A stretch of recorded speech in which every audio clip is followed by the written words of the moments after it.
There will be no real non-controlled currency in the world. We're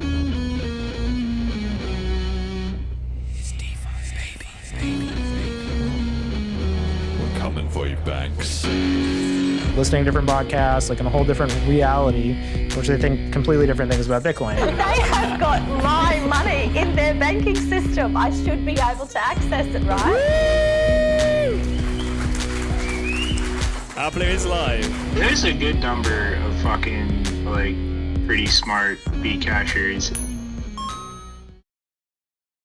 Hello and welcome back to the Bitcoin Cash podcast. Following Bitcoin Cash on its rise to global reserve currency, this is episode number 163, Bitcoin Jungle and Roger release featuring David Hudman. Today is Sunday, the 12th of October, 2025. The markets are having a terrible time. There's a big crypto dump this week, but BCH shining through. I always feel like it's that Bane meme, you just adopted the bear market. I was born into it, That's kind of how I feel like BCH is. So we've actually gained a couple of ranks up to rank 15, $533.85 US cents for 100 megasats, down a little bit. One BTC sat buys 211.3 BCH sats, also down a little bit, and one ETH sat, one ETH Ethereum buys 751 megasats.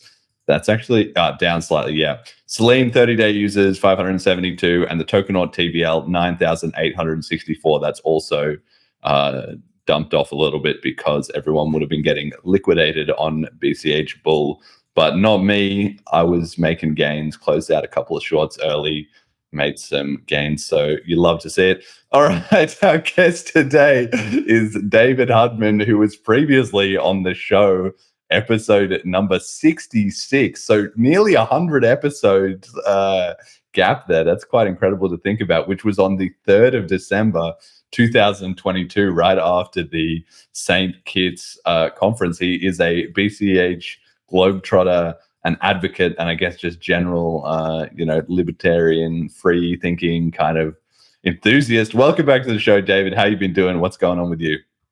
Thanks for having me back. I'm stoked to be on. I'll probably have to make another trip to some other exotic location just so I can get another appearance. I should have been on in St. Kitts, but I was too focused on I gotta go for a run so I can do 0.001% by the time I get back to the States. So this should be my third appearance, but it wasn't. That was my bad, not keeping the priorities straight. But I'm excited to come back and tell you guys about Costa Rica. Tell me Bitcoin Jungle.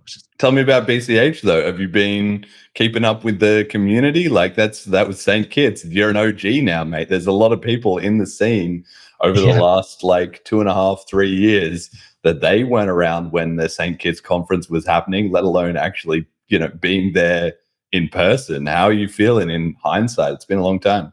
Yeah, I'm still following the show. I follow Selenium development, and I follow the price, obviously. And with the recent downturn, it was kind of exciting to see BCH moving up a few spots. I think that was definitely well deserved. And I know it's kind of up and down all the time, but I'm definitely still watching things very closely. I just maybe been a little bit distracted lately with travel to get anything done, but definitely did due diligence on the Costa Rica trip so that I could bring back some some valuable insights for you guys, hopefully. Hell yeah. And tell me though, seriously, on the St. Kitts thing, now it's worth giving a little bit of a retrospective about that, right? At the time, and I was discussing with some people recently as well too, the idea was that we would have a lot of local adoption, which we did have. I believe it's maybe dropped off since then, but at the time, there was a lot of BCH adoption. And Sonny was there doing fantastic work. I don't know what happened to him, but he hasn't been active in a couple of years. And there was also Roger was there, who we'll get to in a minute. But there was actually pretty good adoption going on in St. Kitts. And the hope was to get legal tender over the line which was not exactly promised, but it was sort of like semi-announced. That was kind of the vibe. And then when we were there at the conference, which was very noticeable because it was the first one since 2019, there was that period of COVID and lockdowns and everything. But we managed to get everyone, and there was a lot of, like with St. Kitts, you know, they didn't have any vaccine requirements or anything, which was pretty critical because otherwise basically nobody could have gone. Yeah. But we did the conference, and the Prime Minister, he, instead of saying that they were going to do legal tender for BCH, he instead said that they were going to do a report to be released next March, which would have been March of 2023, which they then never delivered on. So I don't know if you have any thoughts about that entire initiative in hindsight. Well, I mean, when you look at St. Kitts, it's like, it's the size of a small town. You know, it's like 40,000. So it's like he's the prime minister, but he's kind of like the mayor. Yes. But except they have like international recognition and stuff. I mean, fighting, and there were probably some places. There were also like significant number of people who and maybe we went in there with this mentality that like we want, like, you know, some advertisement, we see billboards and stuff, like, everyone must accept it. We'd seen Mark Malzahn's his videos, and we're like, yeah, this is awesome. They make it look like everybody is accepting it. Like in reality, like, I mean, I'm going to say best case is like 20% were accepting it at peak. And then once there weren't people there who were spending it a lot, then, you know, they probably started to have employee turnover. People, like new employees, didn't accept it or had never been trained on it. You know, the device wasn't connected to the Wi-Fi anymore, different things like that, which were all also things that I saw in Costa Rica as well. But we haven't been back to St. Kitts to verify, but like kind of sounds like probably the adoption has fallen off without somebody there to manage everything. But again, I don't want to like say that, 'cause somebody might say like, hey, I've been there, you're wrong. I'm open to seeing it if that's the case. I can just tell you what I saw in Costa. It's like, I feel like it's hard to make it work without somebody there actively. But it seems like Argentina has that, and they're like very active, really, really crushing it there. Townsville as well. Yeah, I always thought like all those people that we did either spent the BCH with, or that we tipped people, you know, restaurant staff and stuff like that. Between the whole BCH community, there was actually quite a lot of that happened in St. Kitts. And, you know, some of those people will, of course, inevitably just lose their seed phrase or forget about it or whatever. But if they hadn't, at the time, BCH was like, what, sub $100 or something like that? Or it was maybe only $120, $130, something. So those people have now made, even with the recent price crash, like 4 or 5x their money easily if they had been still following along and paying attention. So I haven't heard anything in that regard, but it kind of proves the point that anybody who was paying attention hopefully has realized, like, wait, these guys were onto something, you know. It's much better that way than the other way around, that they got it and then the price, you know, crashed. But of course, the big picture is hopefully it will rise over time, you know. And I feel like seeing this in Costa Rica, like the essential element and what they told me, like the secret sauce is, not to like get ahead of myself and like the slides and everything, but I feel like the essential element was, or literally what they told me was that they have a conversion between the local currency and Bitcoin that they can do for people, and it's like instantly in their account. It's like seamless. So I kind of thought after seeing that maybe Sonny was the one actually accepting BCH, like on their behalf, or doing the exchange for them. Of course, they had the ATMs as well, so that like was a path to cash. But maybe there was like a quicker thing where it's like, hey, you can just pay me and I'll just send you cash at the end of the week or something, you know.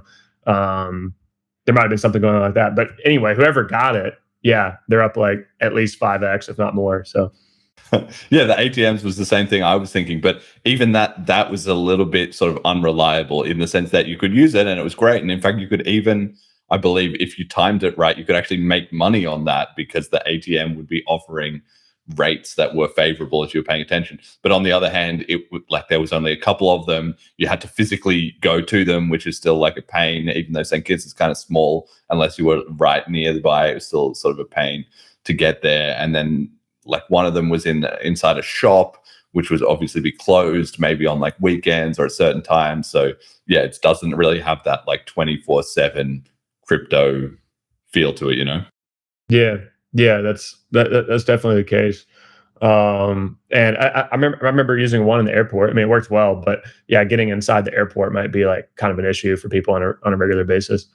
Yeah. Okay. All right. Well, let's crack on then with the latest thing happening in BCH, which is BCH BLAZE. So we've already previously announced that, but the schedule is starting to come together and it will be starting to really get rolling sort of from the next week through October until the end of November. We will put out a full schedule of what we're planning to do very soon so that people can plan around that. But basically for the next week, there's two things. The first is on Saturday, the 18th of October, so in 6 days from now, from 2 p.m. to 3:30 p.m. UTC, we will be having an information session where we're going to walk through how everything works for people who are going to be participating in the hackathon, so they get a full understanding of how everything breaks down, how the prizes work, how the bounty system works, and obviously take Q&A from anybody who has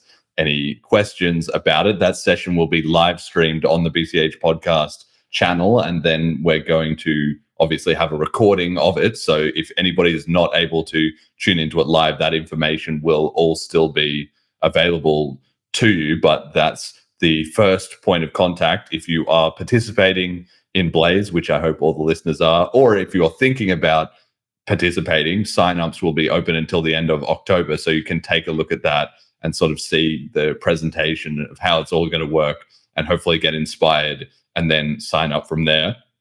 And then the day after, on Sunday, 1 week from now, the 19th of October, from 11 a.m. UTC until 1 p.m. UTC, we're going to get Jonathan back on the podcast again. So we'll cover a little bit of what we talk about in the information session, you know, briefly, and then also be able to get his thoughts on how Blaze is going and how everything's going to work as well. Then after that, we'll have a full calendar of, live streams and so forth. We're going to run 3 workshops from BCH expert devs so that people can get to kind of grips with the BCH tech stack. If they've never used it before, obviously this is the whole point, to onboard new devs and so forth. So people should also look out for them, but they will be coming in the following weeks. And that means there's going to be plenty of opportunity if you're brand new to BCH, or you don't have somebody to be on a team with, or you think you don't know enough about it to build something or whatever. We're going to have loads and loads of support to help you find a team, pick an idea, get skilled up on the tech stack you're going to need, or put you in contact with people to be devs on your team or whatever. So I really do encourage as many people as possible to try this out, because it is completely free to enter, and we are offering a non-trivial amount of BCH in prizes that you can win. And even more than that, even if you don't win, or even if you do win, the more valuable thing will be all the connections that you make in the scene and the knowledge that you'll get from being sort of on the ground, you know, hands-on, like building new stuff, really. So that's the fresh announcement that I've got about Blaze. What do you think? Are you going to be in Blaze, David? I'm interested. I was actually going to ask you what the sign up link was. I think you may have put it at the beginning, but I think it's on Dora Hacks. Let me actually just put you can go to bchblaze.cash, and we have a link there to Dora Hacks, which is the hackathon platform that we're using to organize it all. And to be totally honest, it's also, you know, my first time using Dora Hacks, so we're kind of learning as we're going a little bit with that. But there's loads of information on that page, something about the sponsors. There's loads of information with resources for getting started in BCH, there's a thing there where you can join a team. There's information about the bounties. You can ask questions there if you want. So anybody who is curious should go to bchblaze.cash and then follow the link to Dora Hacks to maybe sign up and get involved. But that is the biggest thing going on in the next week in BCH. So definitely involved. Yeah, exactly. I mean, people have been asking about a hackathon for a long time, and I've been very pleased that sometimes people say, we need this, we need this, we need this, but nobody does it. And then when somebody does it, everyone's kind of like, oh, it turns out we didn't actually need it. We just like the idea of it. But this concept of a hackathon seems to really be catching fire. I've been very impressed with our sign-ups so far. We've had people submitting bounties. Like, people have been very interested in being a part of it. So I'm really glad to see that. And I guess it's something that happens in other cryptocurrency ecosystems that has been very powerful. So I'm glad to see that BCH is maybe going to be able to step up and take things to the next level in terms of competing with that. Have you ever done a hackathon of crypto or anything else? I can't say I've actually been at a hackathon now that I think about it, but I was going to say I felt like St. Kitts was sort of like that, because not everybody was a dev. So if you weren't a dev, like, it was still a good place for you. But like, if you were a dev, you probably really liked it, because it was like, you know, at least half of the people were developers, and not just developers. They were like OGs. So like, they'd been around a while. Yeah. So that was and I think that's why I like kind of left there. I'm like, I'm going to build something. And I even like started building stuff while I was there. So it was kind of that kind of thing. So yeah, I think this is going to be like an awesome kind of like, you know, virtual representation of that. Yeah, it is online, so everyone can be involved from wherever you are in the world. There's no physical meetup component to this. Obviously, we are hoping then it will sort of transition into Bliss, in terms of, if you do a great job of your hackathon entry, the top couple of prizes can win tickets to Bliss, and obviously BCH to maybe help them come along. But even if you don't win, people will be watching this stream, and certainly some investors and so forth in the ecosystem who might want to get you along to meet you at Bliss, for instance, if they are really impressed by your project, or maybe, yeah, you link up with team members and you all get excited to go together. Whatever the case is, we're really going to wait and see how it turns out. But obviously, as much as possible, any promising projects, we are going to do everything we can to try and incubate and help them get started at Blaze, but then also progress from there on. So I just really want to emphasize there's no minimum entry level. You don't need any money. If you've got an internet connection, you can be a part of this, and we'll help you to get the most out of it that we can. So yeah, I really want everybody possible to check that out and sign up.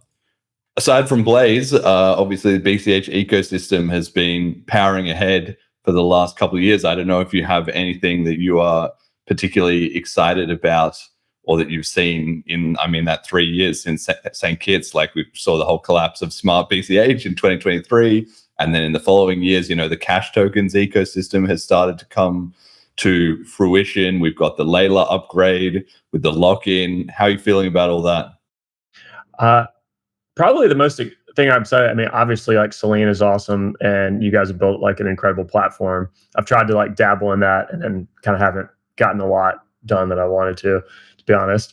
But MUSD, probably like one of the more exciting things, seeing the potential like for people, you know, just swapping in and out of that like very easily, which is, you know, like it being fully collateralized by BCH. That's like, I mean, I think even with some of this volatility, we saw like that its value like temporarily dropped off, but like, I guess there's like some incentive structure.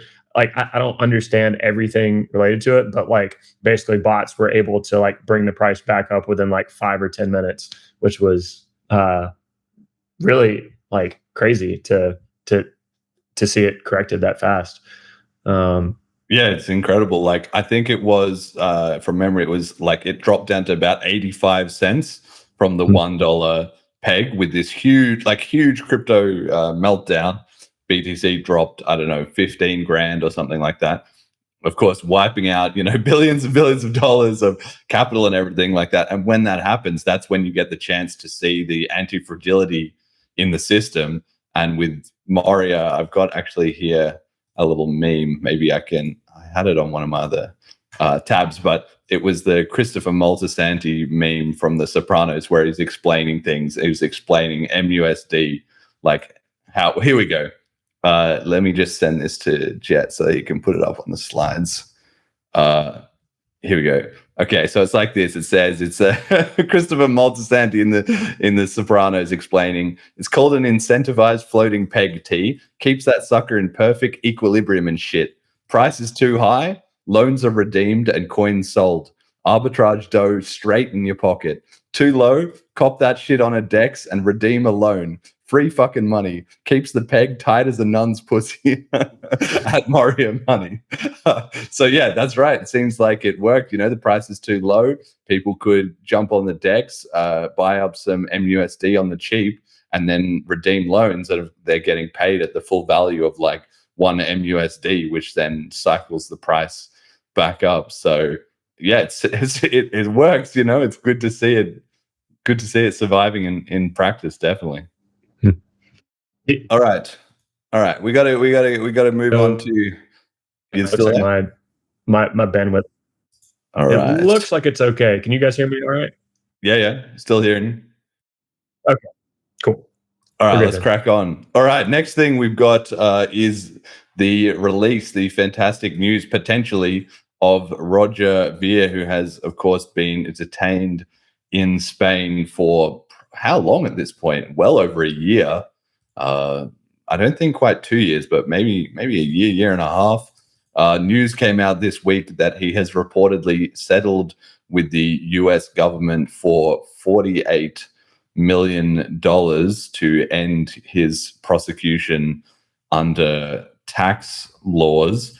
Of course, I mean, it's ridiculous that he would even have to pay any money at all. It's basically just a ransom payment to get them to leave him alone, seeing as there's essentially no evidence that he had done anything wrong.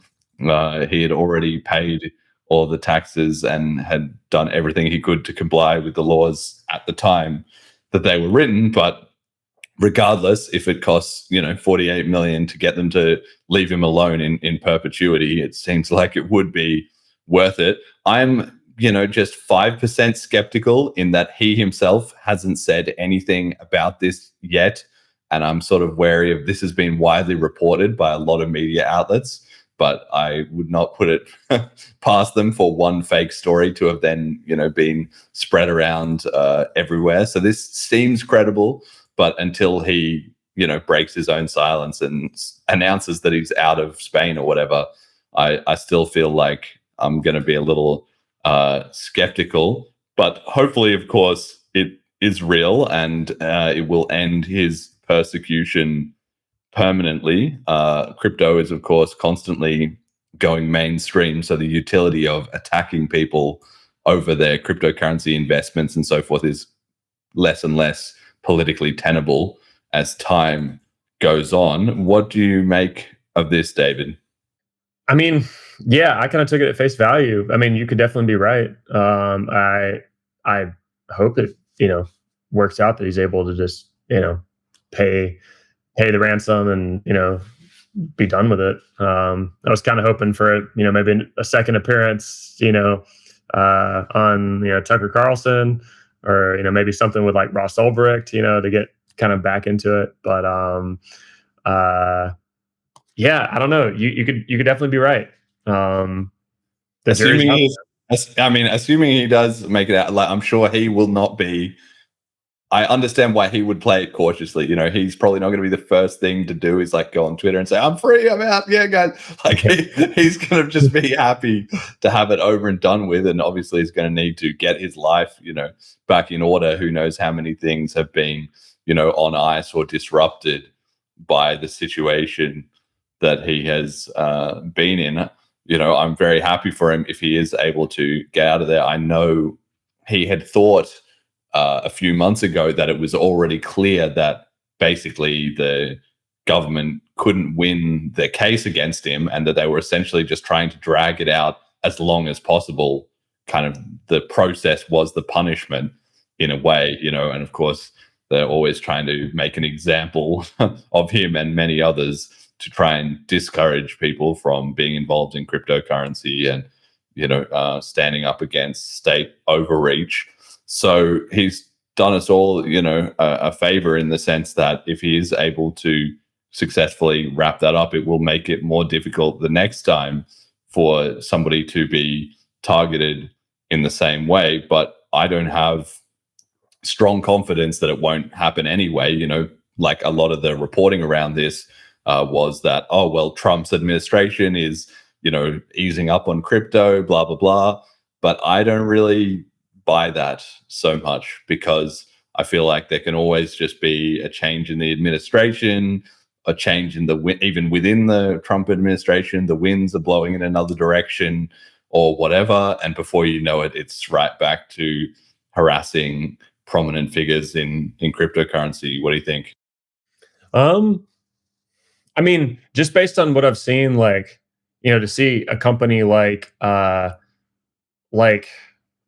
Steak and Shake start accepting, you know, Bitcoin over the Lightning Network, to see, you know, Square saying they're going to have the option for everyone to, you know, enable, you know, payments over Lightning. I think they said in the next month.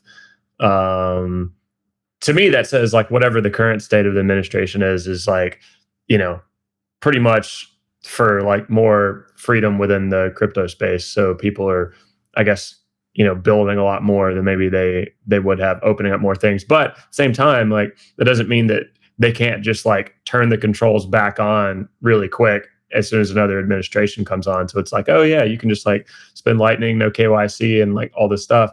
But, you know, in 4 years, is it just going to be like, oh, here's the show your driver's license, you know, or show your passport kind of screen right before you pay? That would be very easy. And I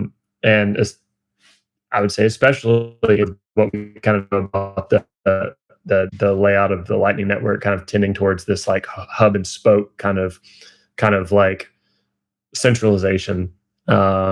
So it's like, oh, everybody's just going to connect to the Coinbase, you know, Lightning node, and they're going to have certain requirements, and yeah, you can go around them, but it's going to cost you to do that. And yeah, so but I would still say like my confidence level on him getting out of jail is, I mean, or this all being resolved pretty soon, I would say like I'm 90% confident this is going to like work out in a positive way for him. He's going to be able to leave Spain in within a few months, I would say.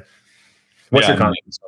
Well, I would say similar. Like I say that, you know, I still have maybe 5% of my mind reserved, because I always feel like nothing's done until it's done. But I mean, like you said, if he does something with Ross Ulbricht, I know they're definitely mates. Ross Ulbricht was tweeting out about, you know, those pictures of like Roger supporting him in 2014, and then it was kind of like a, you know, decade later he had to sort of return the favor and all that. You know, that would just be so big. Like if they cooked up something good between the two of them, that could just be, and maybe, and I don't know whether they would, you know, that's the thing. Like there's no obviously obligation on them to do anything like that. Maybe they both just want to, you know, fly under the radar a little bit for all we know. But if they're feeling like sticking their, you know, hand back in the fire again, then between the two of them, the amount of media coverage and stuff they could get, I mean, they're both obviously just all in on the mission, right? Like there's no doubts about that. So I kind of wonder if that would happen, or if it did, it would shake things up significantly as well too. For all the people that think Roger, oh, he's such a bad guy, you know, but they think, well, Ross is the best because of his early Bitcoin advocacy, that would maybe throw a spanner in their mental framework of things, you know? I am surprised he went to Spain in the first place after what happened to John McAfee. But I guess, you know, he thought it was safe enough.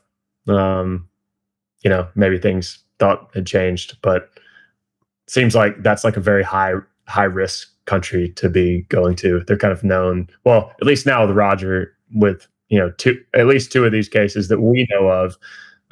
It's kind of like now they've kind of got a reputation. Yeah, well, it's going to be, geopolitical football is all around the world. Different countries are always trying to like position themselves. That's kind of the beauty of Bitcoin in a way. It's the game theory sort of prisoner's dilemma of different countries. Like the harder they crack down on cryptocurrency, well, that's fine because that creates an opportunity for another country to be pro cryptocurrency, who are then going to get all of the capital and entrepreneurialism that it inevitably brings. But then if they let it happen a bit in their country, then cryptocurrency goes stronger and then they can't regulate it as effectively, or the incentive grows for somebody else to be liberating it up even a little bit more. So that is, of course, the engine of change that means crypto is eventually going to win. And that's why I feel like, we're on this journey where 10 years ago, like you couldn't go anywhere without constantly getting FUD about, oh, we're all going to go to jail and everybody's going to be killed and the government's going to lock everyone up and throw away the key and this is all going to be crushed and it will all stop and et cetera, et cetera. But every single day, more and more people get on board with crypto and less people are actively against it, trying to fight against it, right? So we're kind of like at some point we passed a threshold at which it's just done and dusted. Crypto is just part of the world. And nobody is even bothering. It's like fighting against the wind or something. Like there's no point of even trying. So people don't. We're not like quite there yet, but I feel like we might be getting close, Yeah, I remember listening to Stefan Livera a while back, and there was kind of some people. There's just like those people that are always out there like nothing can stop the Bitcoin network. Like this, there's just no government can compete with it. Like they'd have to turn on all these data centers and. This guest came on the show is basically like, yeah, these mining centers, they're places you can go. Like a government can send people there. Like it's not like people are just all mining from their laptops. Yeah, this is maybe like a little, but also like with countries trying to like acquire more lately, like maybe it has changed the game. And maybe we'll start to see like more competition. I mean, I remember, like people years ago, like writing about every country trying to have to compete against each other for, their piece of the pie, I don't know. I mean, that's all I have. Well, clearly you're not feeling like we're at any, great risk. It certainly seems to be at least trending in the right direction. And, hopefully Roger is sort of in the last wave of this sort of malicious prosecution and so forth before the world gets busy fighting some other battle and just kind of accepts that cryptocurrency is a neutral, beneficial technology, which is unstoppable. So, to the extent that people don't like it, they've just got bigger fish to fry, fighting some other ideological battle or whatever. Well, the thing about a time like this when regulation seems like relatively low and the administration seems like relatively friendly is you might have a tendency not to make things as decentralized as maybe they should be, which can create problems down the road. So I'm kind of thinking, the stuff that's going on with MUSD, the decentralized exchanges could end up being like pretty powerful. I watched the show with the Mocha app and, like kind of talking about like having all these different payment methods, being able to accept multi-coin and stuff. The relevance of decentralized exchanges becomes like a little bit more obvious. And being able to like kind of tie that together so that, there's sort of like, it's sort of like coin agnostic from the merchant perspective and the consumer perspective, so that everybody kind of has the opportunity to use whatever they want, which kind of leads me to the conclusion that the future is kind of going to be multi-coin, if it's not like outright CBDC dystopian. So, which yes, BCH the one coin to rule them all, but I mean there was many rings, just as there was the one ring. So BCH can be top dog, but of course, there's always going to be those smaller competitors. Even once we've mostly wiped them out, they'll be around. This show is not a one coin and maximalist in that sense. It is BCH maximalist, but you got to be realistic. The free market always has things operating at the fringes. Okay, speaking of that, so tell us about Bitcoin jungle. So you have been down in Costa Rica where there is this BTC jungle initiative. To be honest, I had a quick look at it after you were telling me about it, but I don't know what kind of scope, scale, size, history, or anything is behind it. So lay us all, break it all down for us. Like, how's it work? Sure. I feel like you should go to that picture that I sent you of Paul. If you have, I don't know if you got it on the next slide.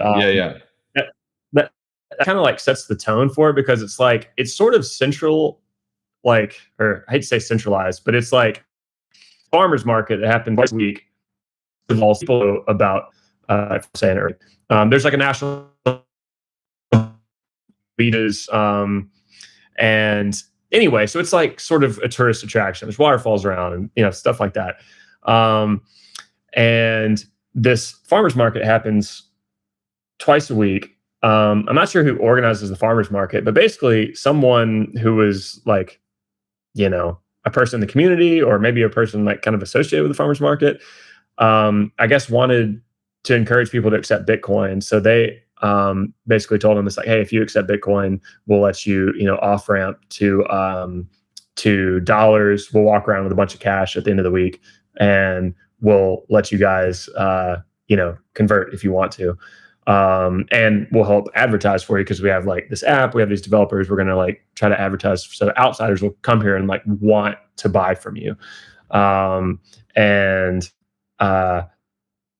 They did that for like a certain amount of time, and eventually they didn't need to do that anymore, because people, I guess, saw price increases. They started, because I don't know exactly when, but eventually there's going to be like a tick up in Bitcoin, and people are going to be like, hey, maybe I want to like hang on to this.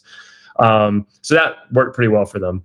And they also have this sort of national thing that only works in Costa Rica, but it allows you to send money to any phone number. And that became like a very crucial part of people being able to convert into fiat if they needed to. It's kind of like the crucial piece. And I mean, if you've talked much to people from like Townsville, it seems like some of them have said that that's like kind of an important part of it, to have like, they call them like underwriters. But that's like kind of crucial. But they also have to see like relevance, they have to see like enough people coming there and stuff. And so I guess there have been like enough Bitcoiners move there. Cause I noticed there are a lot of people that have like the same kind of mentality as us. Like, for example, like I walked around, like I paid a few people, like maybe they like kind of seemed to know what was going on. Maybe they like could kind of use the app a little bit. There was like a little bit of friction, but like, then I come up to this one guy and I'm like, yeah, I want to like, buy something from you, because he had the like sticker there that said he accepted it. And then I don't know, we just kind of got to talking, and it was like, oh, well, it sounds like you're interested in Monero too. Like, oh, I'll pay in Monero. And, he like didn't want to like turn on the Wi-Fi on his phone, or he's like, well, like, can we like maybe like figure out how to do this another way? I don't want anybody to like don't want you to record me or anything like that. So it's like, okay, like, these people are kind of like of the same mind as us. They're not like enemies. The enemy is the government that we're both fighting. Of course, people can be like co-opted and all that, but I'd say like for the most part, they're our friends. It just like kind of took a different side of like a particular issue. So, but outside of that, outside of the farmers market, and I mean, I've had like a few conversations there. I ended up seeing Paul at the farmers market. Asked for a picture with him. You see on the screen. So who's this guy? Give me a breakdown. This is Paul. Who's Paul? I've never heard of him. Sorry. So Paul in the jungle on Instagram. If you look him up, he's like pretty popular influencer. I think he's, seems like he's been on podcasts, but he has his own following himself. I found out about him like a year ago, and that's why I ended up there, was because I was like, oh, people use this in Costa Rica. I mean, maybe I'd seen like a YouTube video or two, but I'd say like most of his content made it seem like, okay, like people are there using this. So I got to see what this is about. And it happened to work really well because I was coming back from South America, and I kind of needed to fly through somewhere, and Costa Rica just kind of worked out. It was either going to be that or El Salvador, actually. And I thought I wanted to do both, but it didn't quite work out to be able to do that. Anyway, so yeah, kind of the first place I went was this farmer's market. But I was kind of familiar with their app. I'd looked into it, and I'd seen the map of all their merchants. I think it was, they had like a Bitcoin Jungle app. They had like a Bitcoin Jungle website, and they were also using this like sort of Noster kind of app called Primal, and that's a big thing that he promotes, which is interesting in itself. It has Lightning built into it. You can tip people and stuff, but like between the different apps, there's like sometimes a little bit of friction. But I'd say like overall, it's like they've developed something that's pretty good, that looks a lot like Twitter, and it's got Lightning built into it. And even though it's custodial, like from talking to them, they seem to be pretty good about like maintaining contact information between like within their community, so that they can let people know like, hey, you've got over $1,000, you've got to move it to something else. Like you can't just keep it in a Lightning wallet at this point. Because like there was this one guy that I met there. He said he'd been accepting it for over 3 years for like selling beef, and he had made like over $100,000 or taken over $100,000 in like total beef sales. So you're not talking about like a small amount of money. Like you've got to move this to, or convert to fiat, or something, because they're managing and I even noticed this when I was paying with my Lightning Mon wallet. Like it identified that I was like sending all of these things to the same BTC Pay server Lightning node, and so basically they're kind of acting like a community bank for Uvita, and I understand like that side of things.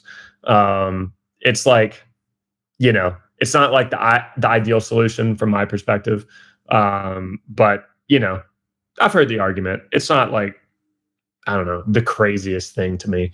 There are crazier things that people try to pull over us. So, or how many people, if you had to estimate, like in this area or in this sort of local network of BTC transacting, did you get any sense of the scale? Are we talking about 50 people, 500 people, 5,000 people, 50,000 people? That's a good question. Because like there were a lot at that farmer's market. I mean, like, the farmer's market probably had 40 or 50 accepting it there. But outside of there, like if you weren't at the farmer's market, which was only 2 days a week, you might feel like maybe 10% of businesses accept it here. And which in my opinion is really good. Because like, I went to a vegan coffee shop that was on the beach, which I would never go to a vegan coffee shop, but because I found out that they accepted Bitcoin, I'm like, okay, yeah, sure, I'll try the coconut milk or whatever it is y'all have. And I talked to her a bit about it. The girl that was running the shop, she seemed to like it, but now would I have found that place? Because like there were a bunch of businesses around there, and like hers is sort of like you had to walk a bit. Like I probably wouldn't have like naturally found it, but except for the fact that when I took the bus to that town from the capital city that you fly into, San Jose, down to Uvita, which is only $13. It's a cheap bus ride for like 2.5 hours, and pretty nice. When I got off the bus, it was like there was a place right there off the bus station. So having that, I think, was like very positive for them, for an outsider like me coming in. Now, if you took a taxi, you might not have that experience, but like if you got money to to pay for a taxi, you might have paid for some other things that I didn't pay for. Like there were like kind of higher end restaurants that accepted it. And I was kind of like, yeah, but do I want to pay like $60 for a meal? Like maybe not. Or like, do I want to stay in, a place that's $200 a night that accepts Bitcoin when I could stay in a hostel that's only $15, which is what I did.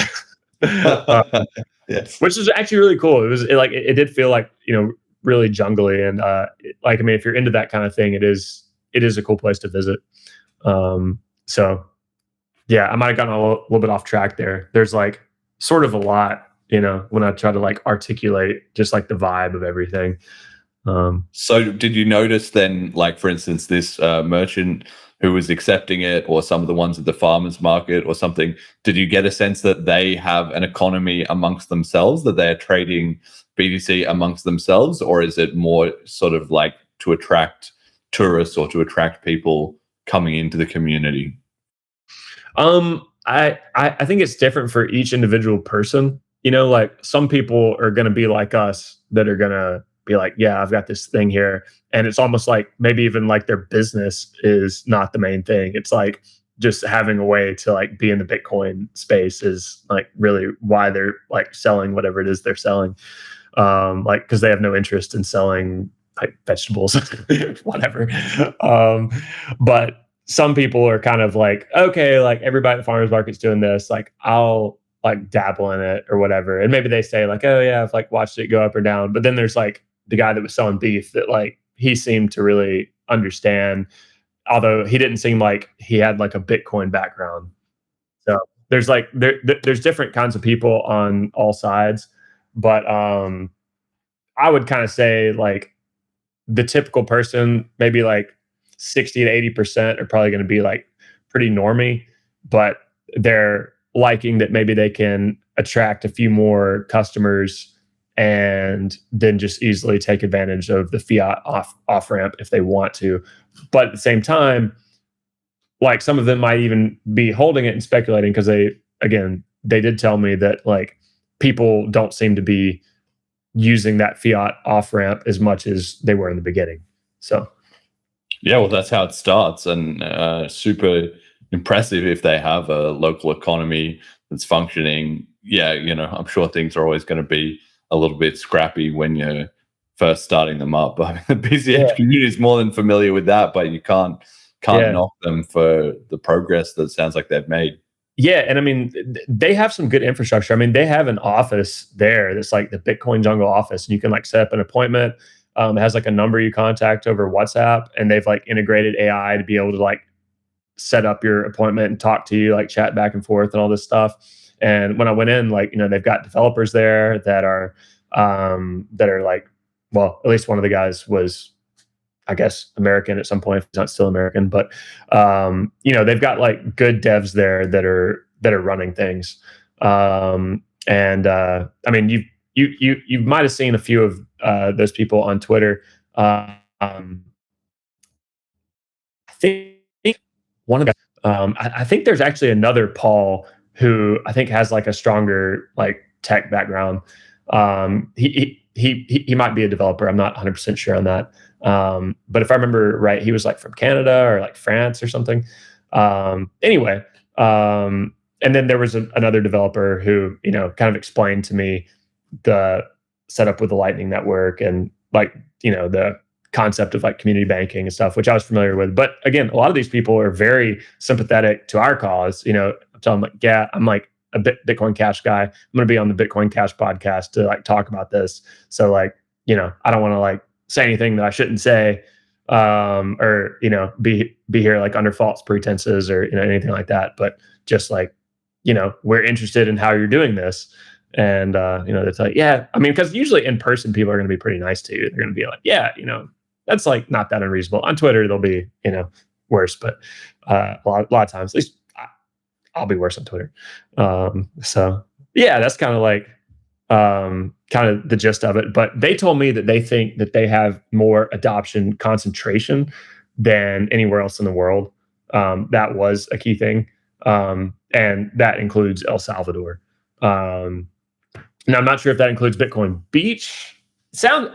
Really, it does sound like it. I mean, from what I remember, it includes Bitcoin Beach. Not to like knock on those guys, because I mean, again, they thought that what Bitcoin Beach was doing was awesome, but I guess they just felt very strongly about their strategy in Bitcoin Jungle is like kind of having the right tools to make it work. And some of that might just be like the fiat off-ramp infrastructure that just exists in Costa Rica and being able to leverage that. Because in El Salvador, I think they're using the dollar, if I remember right. Yeah. Okay, interesting. And yeah, and it's kind of it's kind of interesting to see like the dollar dominance in some of these countries like that has taken over again. I'm not sure in El Salvador. I think it is. But Ecuador, which I just come from, like officially, they got rid of their local currency. Like, that's like there's an interesting. Still there, David? I mean, maybe those people who are in the dollar economies, like they're already have going through a currency transition, or perhaps have done in the last, 5, 10, 15, 20 years. So people already have that memory. They're not so built into this concept of this currency has always been the currency and always the way it's been and could never change, which people trying to get Bitcoin adoption encounter everywhere else in the world. Everyone just, believes that the way things were is the way things always have to be, kind of an idea. So it makes sense to me that the BTC guys are targeting these areas like Central or South America, where there's already a trend towards the dollar, and also people are more disconnected from the global economy. So there's more upside to them escaping being locked into, some new app or system or whatever, controlled way above their level to influence. So that makes sense to me, and I think it is a pretty good strategy. I haven't actually been so much to any of these places myself, although I would like to go. Do you have any thoughts on how it compared to somewhere like St. Kitts? Was there anything they were doing particularly better or worse or differently that stuck out to you, having seen those two approaches? I mean, them having a team there, I think, did make a pretty big difference. And like the software infrastructure, being able to have there was a lot of time, resources put into making like the Primal app work, that they use, the Bitcoin Jungle app, these payment methods, having people that like work in the office all the time. And, these people aren't there temporarily. Like, we looked at St. Kitts and, as far as we know, Sonny was there like a lot of the time, and Roger was there. I don't know that they went around to every business like Mark Falzon did. It seems like Sonny probably did, but it seems like he kind of disappeared. But Mark was there for a while, and but he didn't like stay there permanently. And the difference is like these guys have stayed there permanently, and they're developers, so they've got like the infrastructure, and they've got like a big enough team to make that work. The other guy that I didn't mention that's there is Francis, who runs something that's kind of like general protocols. It's called Bitcoin Bull, and you can. It's called Bull Bitcoin, right? They call, or is that? Sorry, maybe I got it backwards. But his name's Francis. He's like pretty popular on Twitter. I never got to meet him, but when you've got people with those kinds of resources and skills that are backing the project, it's gonna like make a pretty big difference.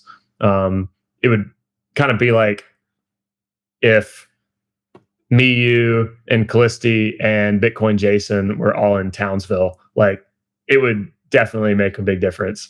I believe, not to say that like they're not doing a good job of like, with the resources they have, but I think like, if you've got dedicated developers and like knowledge, it just makes a big difference. Yeah, I have thought about that actually. That's not something that we have sort of hit onto like by default, but I have often thought about, would it be a strategy that I could do where I was kind of like, I'm going to pick this little hub and move there and be on the ground and try and, change the world like directly from there, and then you would need to find, what was the best spot to do it and everything like that, and then try and convince a couple of other people. And people have sometimes joked about that, like we should all, get an island together or that kind of thing. I'm sure it would make a tremendous difference and be very impactful.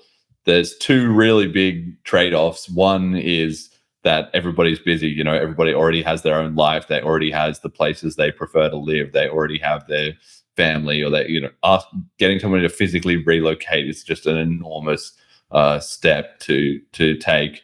So that's a hard, thing to do. And that's where I've kind of hit on, maybe I can do some local adoption at some point, but for the time being, I'm better served, via the internet, really, in doing the show and in doing Selene. And then my physical concentration effort is like bliss, getting everyone into the same room temporarily rather than permanently. So that's one thing. And the other thing is that it does, in a way, reduce the decentralization, especially if you have a very small community. If you put so much time and resources into one of those hubs and then they kind of fall apart, or there's a change in the government, or something bad happened, or whatever, that could be like a huge issue. So there's an element to which I'm very glad that BCH has, the Philippines, we have Argentina, we have Townsville, different parts of the world, Nigeria, right, where these things, Florida a little bit. And none of those places have really got to like a critical mass where it's just sweeping and taking over everything, but they're all kind of developing their own individual little methods and things that work for the local population. That's another thing too. If we had everybody in one place, you might hit on a formula that worked brilliantly for that one place, but then when you tried to export it to somewhere else, suddenly, the culture was different, or the challenges were different, or the existing infrastructure was different, or another cryptocurrency had got there first, or whatever. So it's constantly like a a balancing act to think what is the best strategy there, right? Yeah. Well, I mean, it also seems like, a lot of these places where the BTC guys have been able to take off, there's not a lot of dollar dominance. Although you could say if El Salvador uses a dollar, again, I think that it kind of took off there. But it seems like, that's kind of dying off, in a similar way that we kind of think maybe St. Kitts is dying off, maybe, if that's right.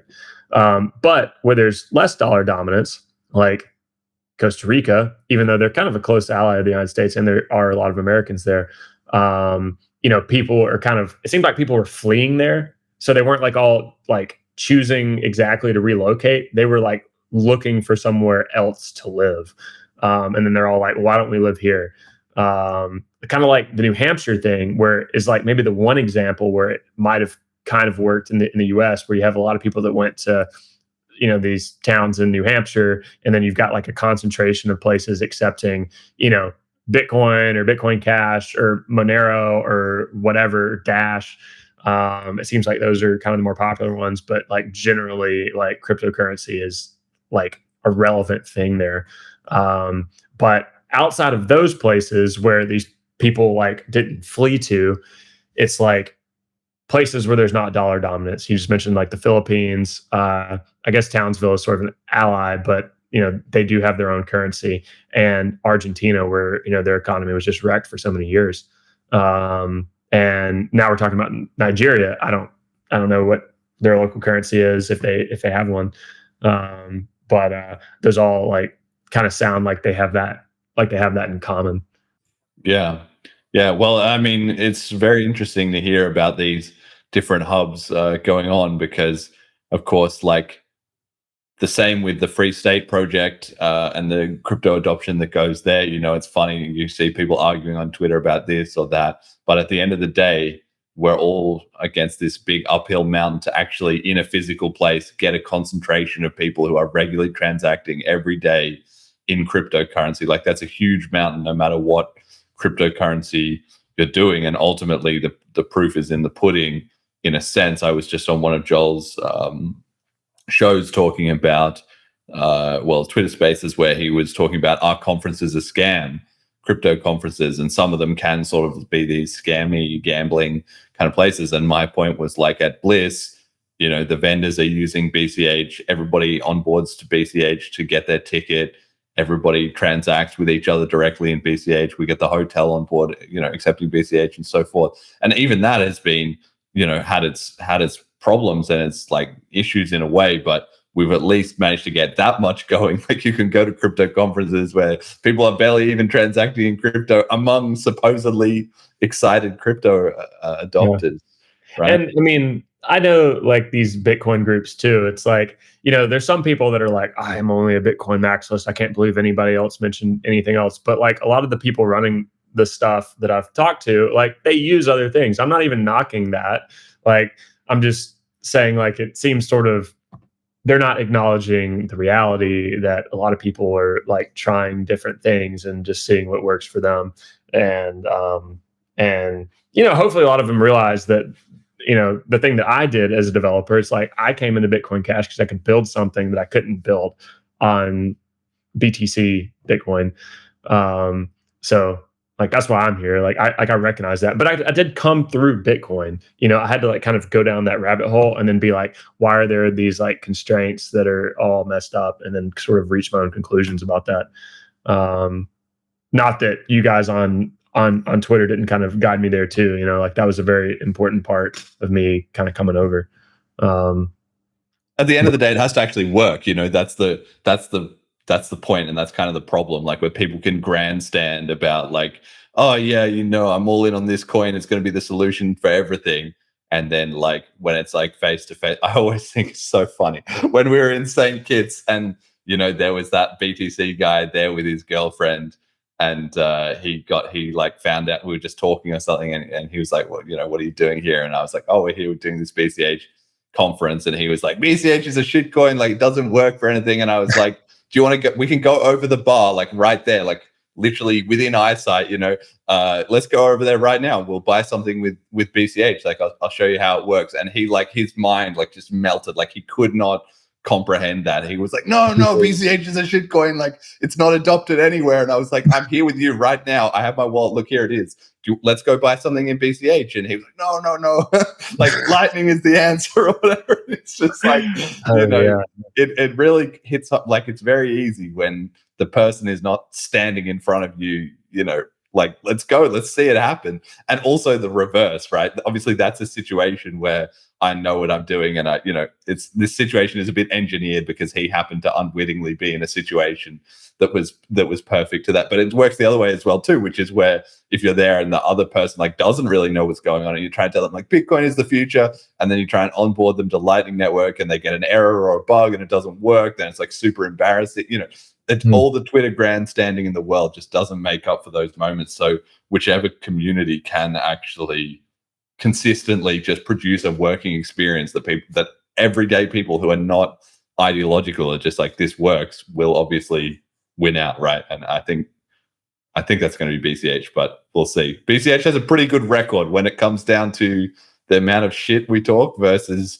you know, what we're delivering. I think BCH stacks up pretty nicely. You notice that a lot when you get out there in the real world. But that's just my observation. Obviously, I'm biased, right?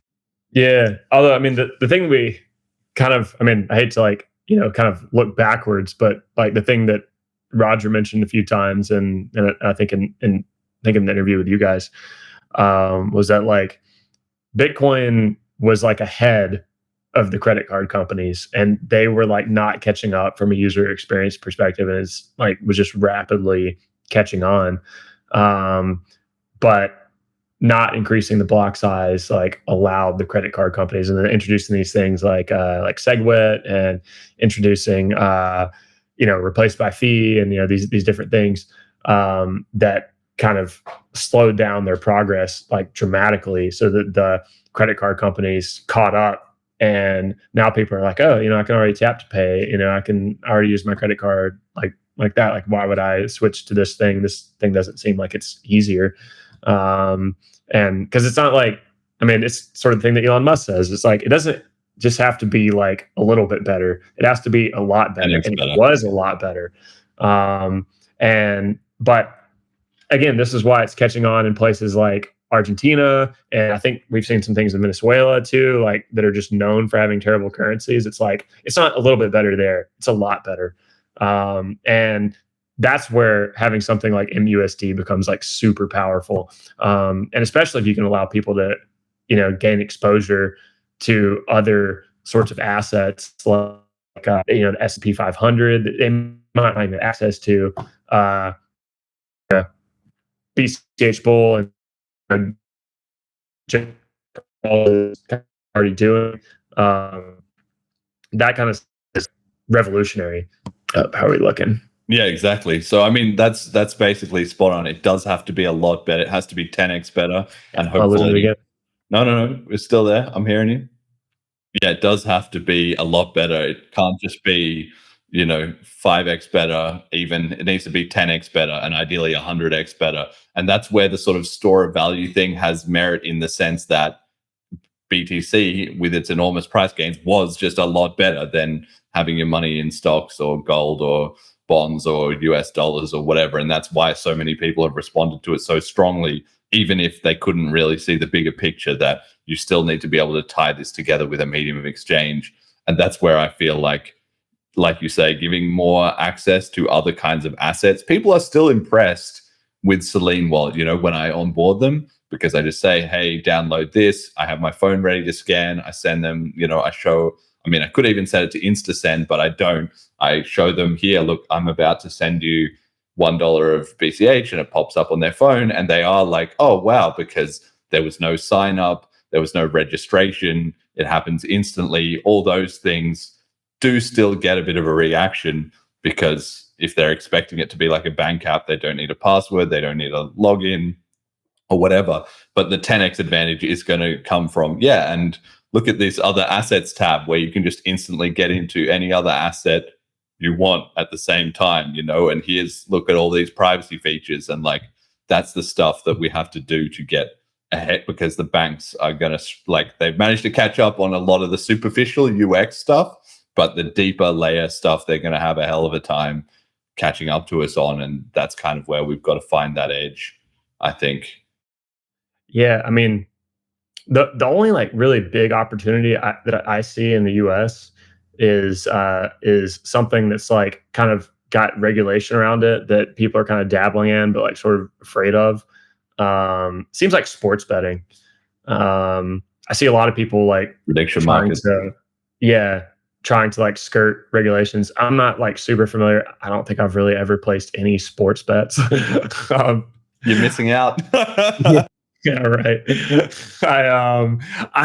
I did consider betting on track and field, because I felt like the lines for some of the races that I watched, the distance races, were just totally wrong, and they just had no idea who what someone's actual chances are in a race like that.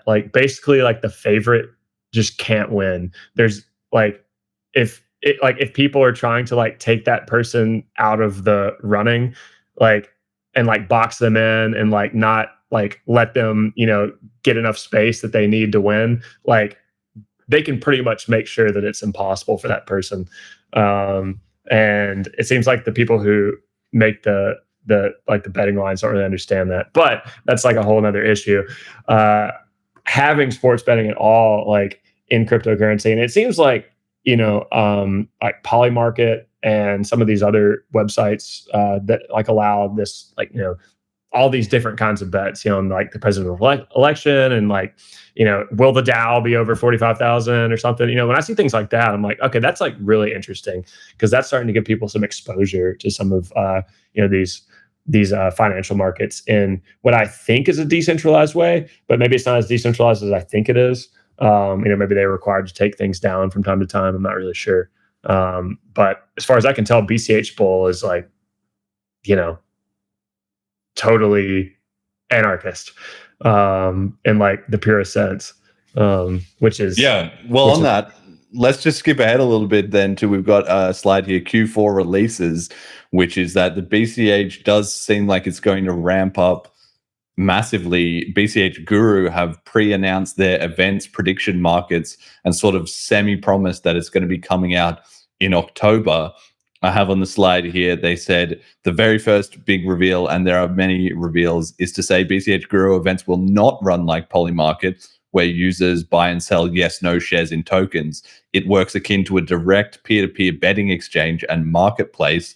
Think of it as a non-custodial Betfair, where odds are set directly by anyone wishing to act as liquidity providers for the event.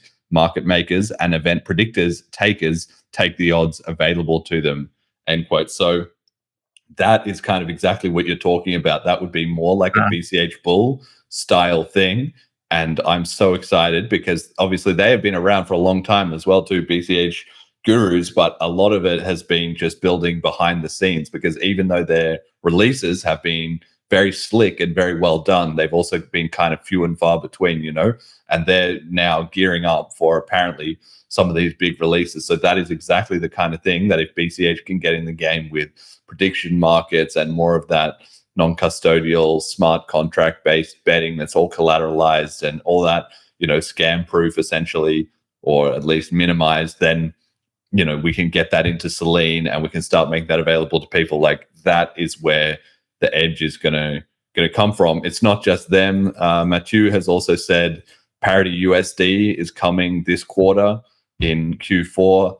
I've been talking about the next Selene release coming out this month is going to have MUSD stablecoin mode, so that people can just transact directly in MUSD and they can send or receive from any BCH address or wallet, and the conversions just happen in the background, kind of as you'd expect, depending on your own preferences. We've got Blaze coming up. I know XO.cash is also coming out at some point this quarter, at least in an early format. And the Moria team have been talking about their deep mint, which will then enable them to put in massive liquidity from whales, because it will uncap the size of the loans people can take. So between all of this, and this is just the stuff that's been kind of already announced to the public, this is a lot of announcements rather than a lot of delivery, but this is all coming from reputable people that I think are going to follow through. So I'm feeling like BCH is in a great spot going into Q4, and it's only going to ramp up in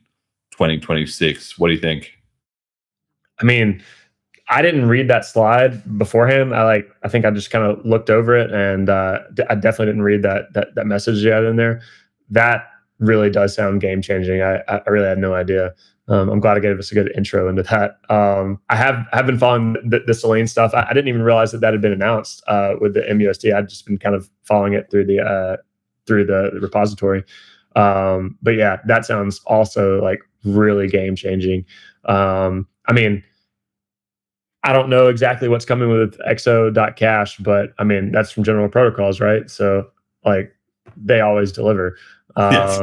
And you know, yeah, Blaze like coming out, like, I mean, yeah, more stable coins. I think, and Guru, just like the BCH Guru is something I hadn't really used.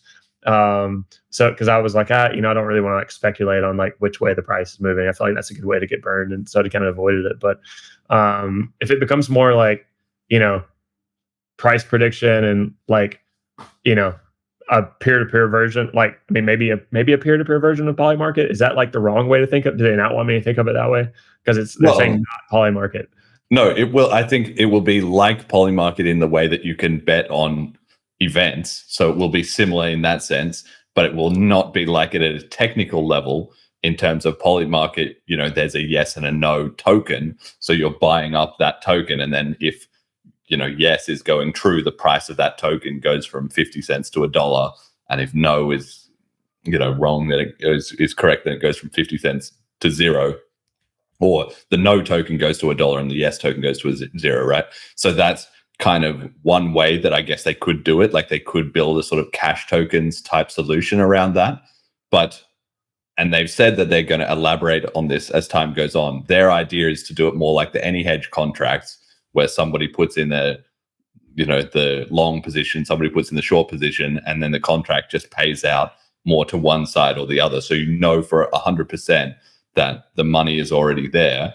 And also potentially some people will be able to be market makers, where they can offer yes contracts on one side and no contracts on the other side. And if they overlap, you know, the odds, they will be able to get a small profit from matching both sides of the order book so that people can get in at any position or at a good size without problems, and then those people are making a small profit from doing it. So it's providing a market incentive to actually drive liquidity. And if there's something that's very rare that not a lot of people would want to bet on, those people would still be able to fill out an order book for people who wanted to bet on that side of it. So I think yeah, I mean, sounds really awesome. We'll wait and see when they release it, but I'm sure they've thought about it deeply. That's what they were saying. Yeah. Yeah, I mean, I'm like at the the application, which I guess this is the application level. I'm like thinking it's not. To me, like the application level is like way simpler than this. I mean, I guess we're gonna get into some things that I've worked on, but it's like not this technical. But it's incredible to be like a user of this, to be able to like, okay, like I can still like possibly invest in things and like, or invest in something that has some exposure to stocks without needing to have a Robinhood account that can be seized by the government. I think that's something that's, maybe has crossed a lot of our minds. Like, can they just straight up seize our bank accounts? Well, with this, they won't be able to. So exactly, liberating the economy from the overreach of the government. You mentioned a little bit about what you've been working on. So I have a slide here of CrackerBarrel. So this was last time you were on the show. I didn't actually go back and check, but I'm sure we would have talked about it, where you had made a way for people to pay in BCH at CrackerBarrel. For people who don't know, including me, outside of the US, CrackerBarrel is this very popular, large chain of kind of family dinner type of restaurants, right? And you had made an app so that people could pay in BCH and sort of somehow automatically get it converted through a credit card to pay. So talk to me a little bit about how that's going. And also, they were recently in a large controversy that politically involved people might be aware of, where they sort of did this rebranding under their CEO from this old guy, the cracker, I guess, sitting next to his barrel, right? And it says Old Country Store, this kind of old-timey logo, to this new, modern, kind of blandified version, which got huge pushback because I guess all the dedicated CrackerBarrel people who'd been going to the store for 50 years or whatever were like, why are we making it crap, and removing all personality from it. So they got even pushback from Donald Trump as well as other people, and eventually had to sort of collapse on their planned rebrand and revert back to the old one. So given that you were Mr. CrackerBarrel, I'm very interested to hear your take on this political part of it as well too. But how have things been going with spending BCH at CrackerBarrel? Well, that was basically my hackathon project coming out of the St. Kitts conference, and just going to CrackerBarrel and just sort of noticing that something like that could be possible. What I didn't anticipate was that their website can just constantly change. I mean, I did sort of anticipate that, but I thought it would be like relatively stable. And there were just kind of like enough issues. I was like, I cannot continue this as a service. This is it has like a lot of risks, just like from a copyright perspective, and and just for a lot of reasons, I'm like, I don't feel like the way I'm doing this, at least, is like decentralized enough to work. Now it could work maybe in like a more decentralized way, where you have like the ability to like pick up orders and like verify them through emails and things like that. But it was not a project that, I mean, considering like the level of use, I was surprised, like when I would see people use it, and I was like, oh, that person's in Pennsylvania, that person's in Ohio, this person's in, I don't know, like New Hampshire. And then, like these people are really far away from me. And I would see people go on and use it, but it just like wasn't quite the level of usage that I felt like justified the kind of effort that was involved. Unfortunately, now, like maybe some people argue that's the that was a bad decision. But yeah, I kind of like had to abandon that project. How many people did use it? Like you say, there was different people using it around, and given that it didn't have like extreme promotion, I mean, I know you came and talked about it on this show, and however else you've talked about it and promoted it, but it's not like you had a brand where you were pushing it all the time, and these things take time to get traction. So I'm glad to hear that people were picking it up. They were obviously excited about it, even with very minimal outreach. Like, what kind of traction did it get? So, like I was starting to get into, my dad used it once a week. So that helped a lot to have a consistent test user. And outside of him going all the time, which again was a huge help, he might have had maybe 50 to 100 users use it across the country. Again, it like surprised me when I would see people using it. But there was also a guy up in the Northeast, I think it was like in Ohio or something, and he actually like organized meetups in different states where they would get together and use the CrackerBarrel app. So that was kind of cool. Like that gave me some extra, like an extra few people. Now, usually his meetups weren't like super big, but I was like, man, that's like pretty cool. Guy making hardware projects. Gosh, I can't remember his name off the top of my head. Because I like spent a good amount of time talking to him, but it was like, Aaron, thank you. When you would like, he had this thing set up with like an Arduino or something. When you paid the QR code, it would like turn on a green light bulb. It was like this like hilarious like kind of like, I don't know, like retro kind of setup. But he was really passionate about it. I had a good time talking to him, and cool that he like got some people together for me to like get together and use it. And even after that, I think someone tweeted at me recently and said like, hey, I like was thinking it would be online. I'm here at CrackerBarrel and there's no way for me to use it. Like, I'm like, yeah, sorry, I shut it down like a year ago. So people still have kind of reached out to me, but maybe if there's an opportunity to work with CrackerBarrel directly, I would be happy to. I'm just hoping to not get a legal threat.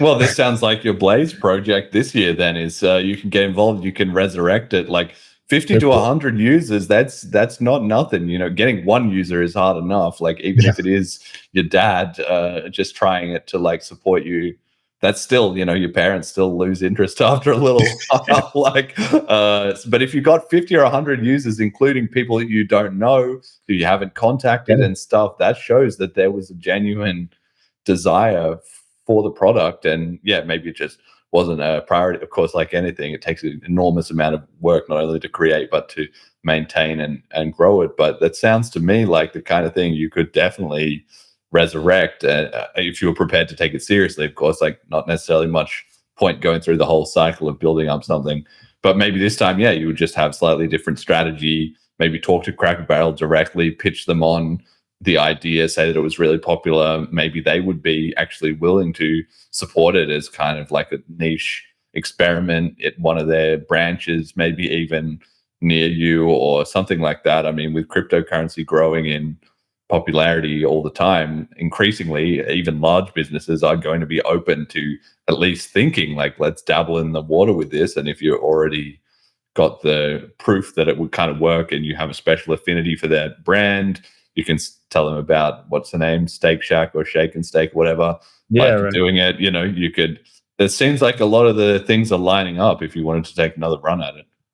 Yeah, I mean, the only issue with those like working with them directly is like this year it's like, okay, yeah, we get it set up and you can accept even like best case scenario Bitcoin Cash only. But then it's like, hey, there's a new administration and now there has to be KYC in front of it. And we might have like kind of destroyed our ability to do this in a decentralized way because like, it is somewhat centralized because we're going through like someone's credit card to be able to settle the transaction, but at least someone can kind of leverage, like someone has an opportunity to leverage their banking system access that other people might not have. And settle people's orders for CrackerBarrel. And the other reason I picked it was because it was actually like relatively affordable compared to other other restaurants. So like there is kind of an argument for the use case there. But the amount of maintenance it was requiring for, I mean, yes, it was 50 users, but it was like, or I mean, let's just say best case, it was 100. It didn't seem like they were super consistent. You know, like there would be like long stretches where there was like no one.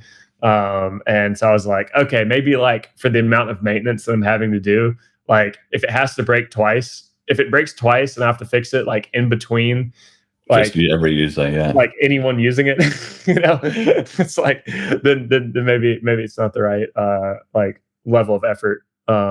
Like it's just the juice isn't worth the squeeze, I guess.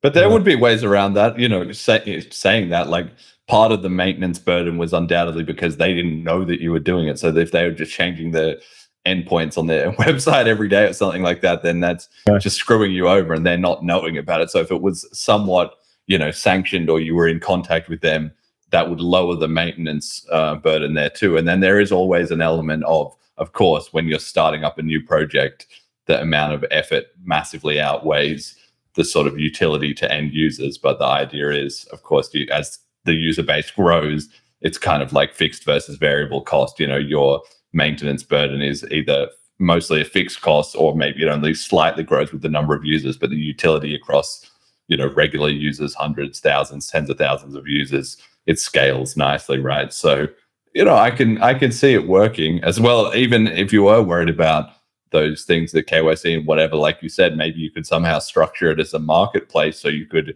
make it open to whoever did want to take the risk. And maybe there's someone out there who's in a different situation to you, maybe incentivized somehow. Maybe they could add a commission fee. I don't know, whatever. Like, sounds like if you really thought about it, maybe there could be a way to structure it slightly differently to take advantage of the properties of crypto.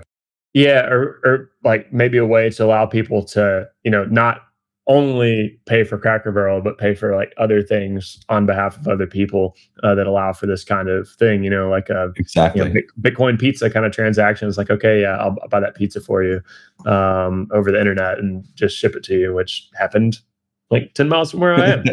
So, or at least that's where the pizza was made. Yeah, I mean, like there is definitely some potential there, and there are like some services out there that like the problem that I've run into was that sometimes if you pay like a QR code with a credit card, the charge can be like increased later.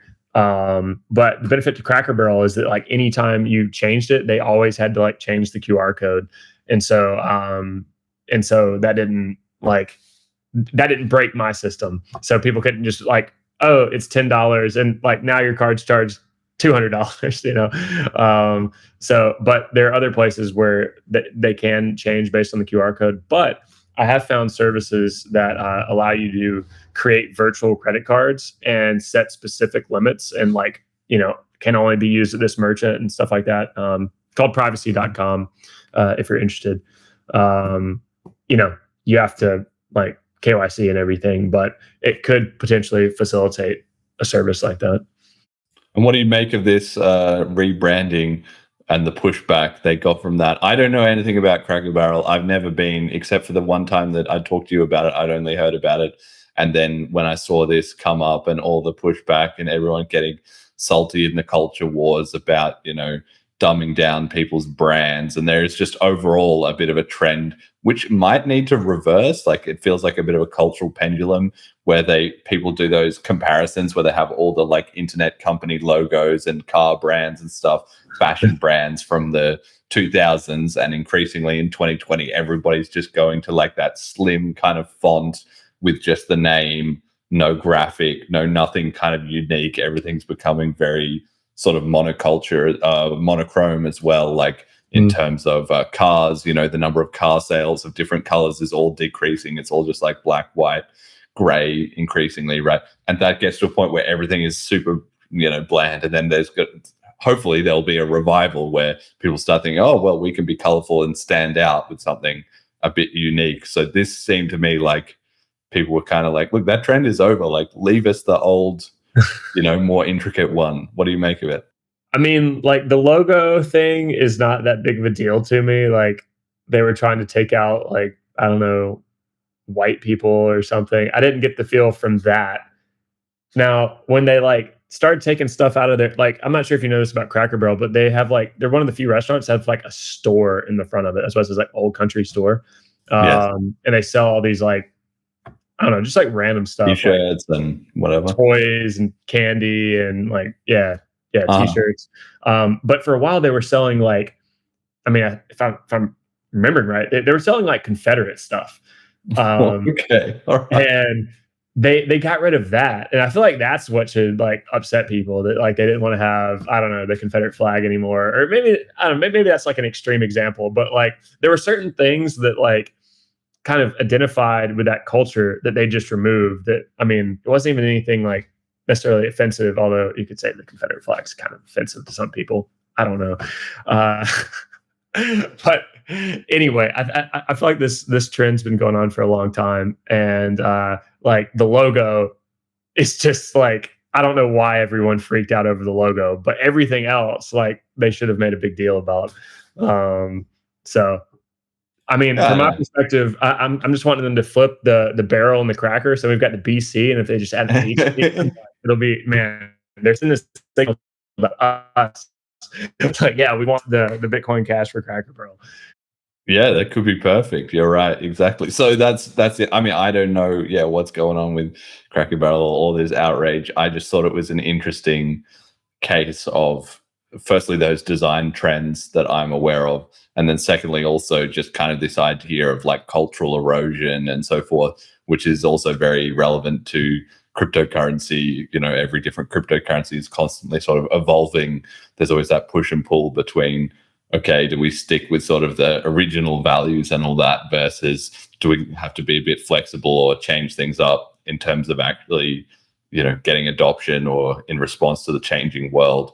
It's a very thorny issue at times, but you just see little mirrors of it, little pockets of it all over culture and society the more you look for it. I'm wondering if I should mention this person's name, but there was like a person who you probably would have heard of, who I like told about this, like this CrackerBarrel, Bitcoin Cash for CrackerBarrel, and he said like, that's such a good idea, like because CrackerBarrel like specifically represents white culture, which, to be honest, he wasn't like the first person I would think of to say this.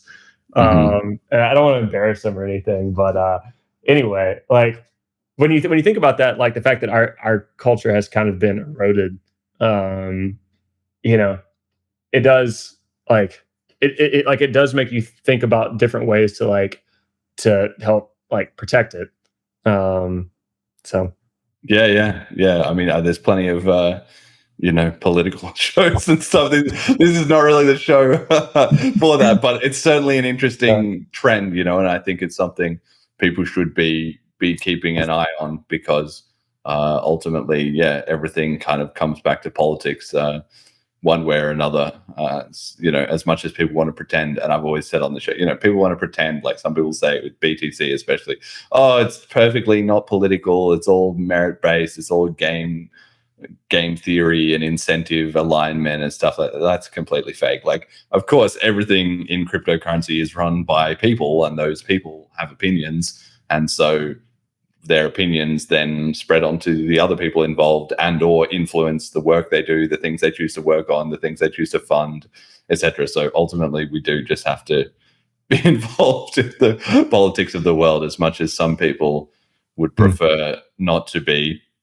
Speaking of which, that's a perfect segment to the BTC consensus fork, question mark.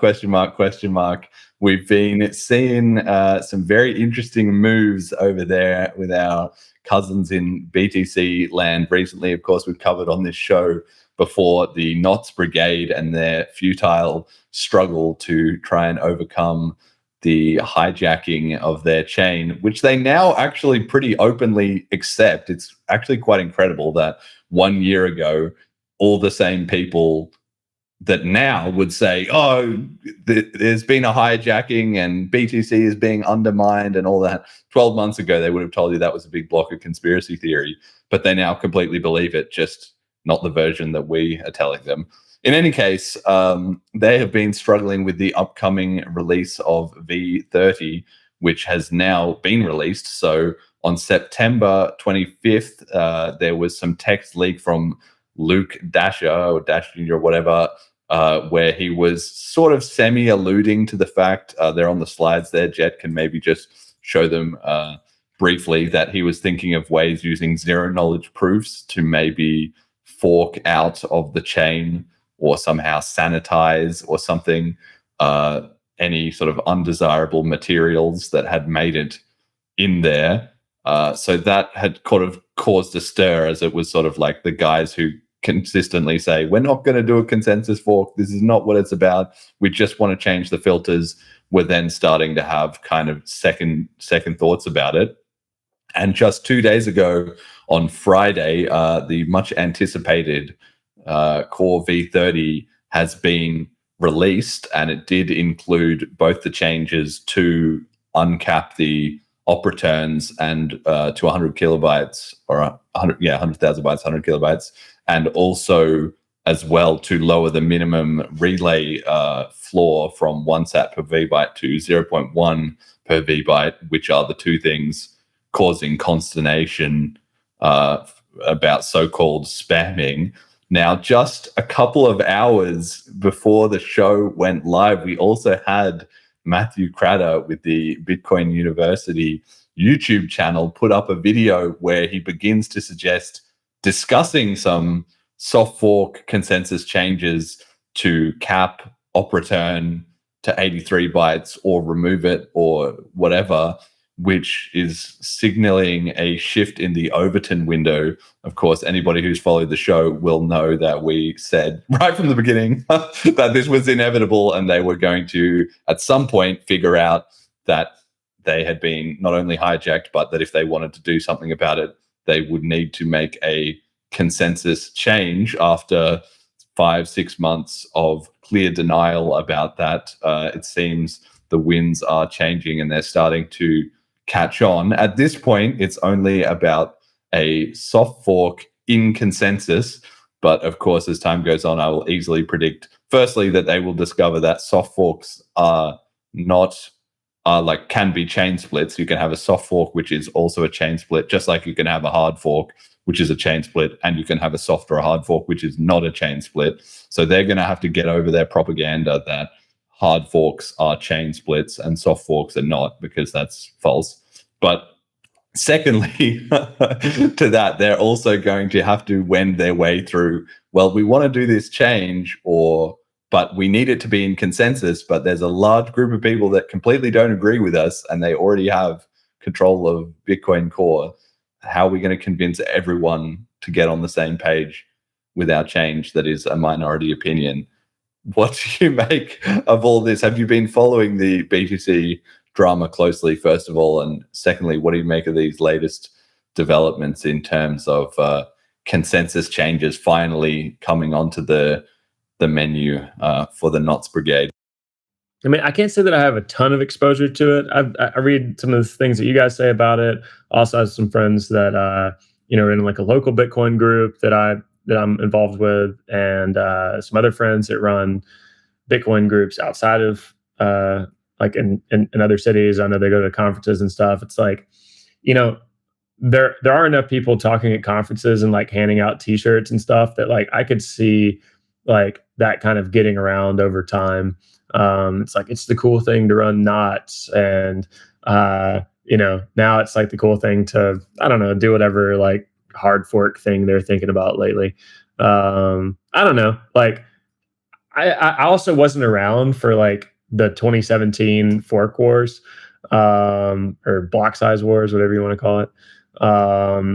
So I feel like I don't really have that much exposure to this to be able to like give a lot of like thoughtful commentary, but I don't know, as a so as an outsider, as a developer, it is kind of interesting to see like how they go about this and how they like slowly introduce kind of, what you're talking about. It's like, oh, all hard forks are bad. We've got to like backtrack that now. And we've got to, I don't know, we've got to like make some propaganda. We got to like put it on t-shirts. We got to do something. And now these like, didn't know about these text messages either. That all, I mean, it's all very insider drama. Like that's a lot of what is going on here as well, too. In a way, the 1% of people, or the 0.1% of people, maybe even, who are right down the rabbit hole and are arguing about this all day, every day, you can kind of make the case of, well, at the end of the day, 99.9% of people don't care, so things are just going to go in whatever is the simplest and easiest direction because they don't follow this. So there's an element of that. But there's also an element the other way around, which is the 0.1% of people who spend all day caring about it and so forth are the ones who ship the clients and who then go on the big influencer channels and whatever and say, this is how it is. And then everybody else who doesn't really know just kind of go, all right, that's how it is now. We're going along in this direction. So it cuts both ways, that the very small minority in one hand is kind of powerless sometimes, and on the other hand, sometimes it's the deciding factor. So both things can be true. I'm wondering if Jet might be a bit under the weather, or if you want to give a thought on this, given that we've been following this drama on the show for so long, as to what you make of this new ideas about consensus changes coming onto the radar. I'm really curious to see if any fork actually happens, because like that was the thing that I just couldn't see. Like, oh, there's going to be all this talk and then it'll fizzle out and nothing will happen. And I still like feel that a little bit, but I also think like the social friction has gotten to a point where, maybe people split off just to be like, fuck you guys.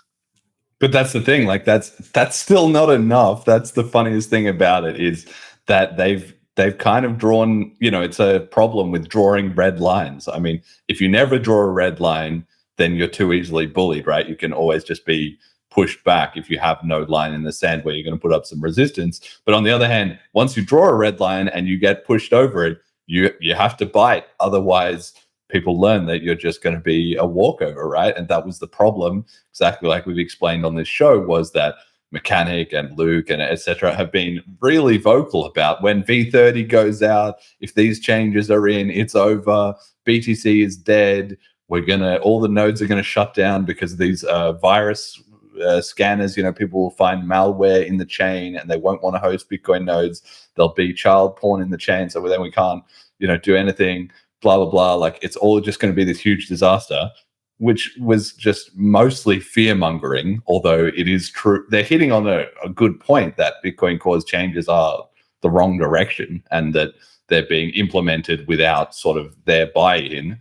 But that's just a hard lesson for them in where power is really located, which they wanted to ignore from the BCH community telling them that for a decade. So they are now in this situation of the core release has gone out. They didn't, walk it back. They made a small concession where they changed the comments about whether it was deprecated. So the flag is no longer technically deprecated, but they will still, of course, remove it as soon as they, things have moved on and people are distracted with something else. So they're going to have a lot of problems in that regard. But now they're over that red line. So it's like, what do? They've now caught on to this idea of, okay, maybe we need to make a consensus change. But in a way, it's a little bit late, because now if they say we're going to do a consensus change or a split or whatever, firstly, the core changes are already in. And secondly, they've dug themselves in so much that they were not going to do a consensus change, that now they'll just lose so much credibility. It'll be so easy to criticize. Like, when the guys that were telling us you were never going to do a consensus change and you just wanted to change the filters, and now you've completely backtracked on all of that. It's a mess. Yeah, I'm curious to see what mental gymnastics are going to be deployed as well, because there was also, I remember one of the criticisms, I think very valid criticisms about BCH early on, was like, you can't just have a chain that exists to be like, fuck you. That's like, spiteful. Yeah. Yeah. So what the hell? Like, okay, so if they do fork and they say, no, it's not because of social tension, it's because we want to make these technical changes, why would I buy the tokens on your chain if the technical like changes mean I'm more limited in what I can do on that chain than the one that's already existed. Yes, that's right. It doesn't and this is why they're not going to want to talk about, because now they've got past we're never going to do a consensus thing. Okay, that was completely fake, and they finally, embarrassingly going to have to concede that point, or they have to just shut up about it and just accept, quote unquote, it's over, and sort of rage quit out of the scene entirely, which was one of the options that we presented to them 6 months ago. But anyway, assuming that at least Matthew Cratter will see what Luke and Mechanic and others sort of come to agreement on, given that they say, okay, maybe a consensus change is the only way to fight this, they're kind of out of the frying pan into the fire, because that's another fake belief, is then they're going to have to realize, wait, how do we do a consensus change where not everybody is quote unquote in consensus? They're going to say, we're going to do a consensus change, but only if everyone agrees. And that will be the new line for several months, probably, until they realize everybody is not going to agree. It's simply not going to happen. There is always going to be some people, whether ignorant or malicious or naive, or just have different economic incentives to them, or a different view of Bitcoin, one way or another. If they want what they think of as best for BTC, they're going to have to do a chain split. They're going to have to do it their way. There is no slowly getting everyone, quote unquote, in consensus to fight what they think is spam and other people think of as the best way to use BTC. So between those two, that will be the next thing. So we're going to be in for probably 3 to 6 months of them figuring out that one. And then they'll finally get to the stage of, okay, so if we want it to be the way we want to do it, should we do a consensus split on our own BCH style?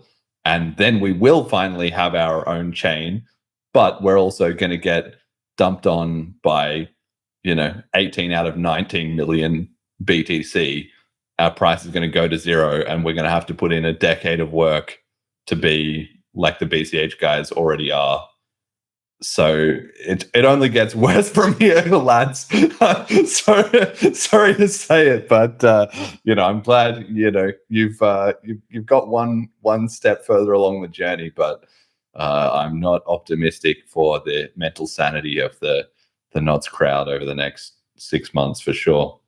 Well, the people who don't agree with them are terrorists.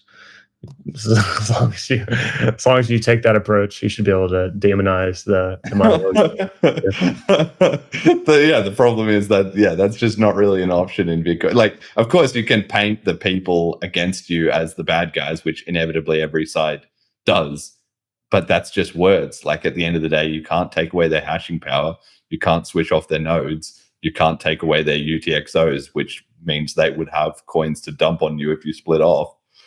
You can't, revoke their access to the Bitcoin core repository if they don't agree with you. The best you can do is, have knots or split off your own version. But then you've got to get the whole market. And it's the whole market. That's not even the node runners.